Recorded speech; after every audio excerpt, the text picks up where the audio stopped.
Newsreel, real news, real quick. The president's speech last week blaming MAGA Republicans bombed with independent voters who are against Joe Biden's statements claiming Trump voters are a threat to democracy. 58% of overall likely voters think, quote, Joe Biden should quit blaming MAGA Republicans and get to work on the economy he ruined, according to a Rasmussen Reports poll that was released Monday night.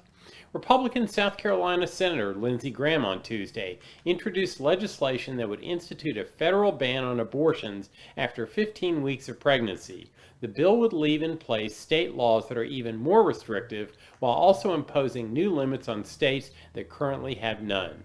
A bad inflation report from the Commerce Department sent the Dow Jones Industrial Average down more than 1,250 points in stock trading today, and the S&P 500 down 4.3% as inflation has not cooled nearly as much as investors had hoped and is still at a four-decade high 8.3%. The Justice Department indicated in court filings in Florida Tuesday that it will accept one of Donald Trump's suggestions, retired Judge Raymond Dearie of New York, for the neutral arbiter to review documents seized during the FBI's August 8th raid of the former president's Mar-a-Lago estate last month. Currently, the FBI's investigation is at a standstill because U.S. District Judge Eileen Cannon froze the government's review of files until a special master could be appointed to determine whether they are privileged and whether they fell under the terms of the search warrant at all.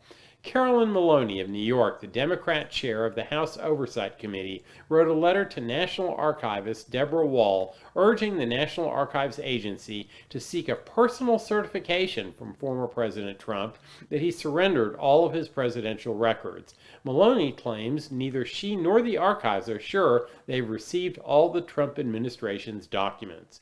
Mark David Chapman, who shot dead rock and roll icon John Lennon 4 decades ago, has been denied parole for a 12th time, New York corrections officials have said.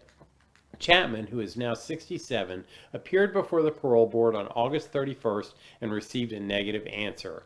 And finally, last Saturday, Governor Kristi Noem declared 7-year-old Tariq as South Dakota's official corn ambassador for his love of the juicy flavor of corn on the cob, while especially slathered in butter. And that's the way the world is. See you next time.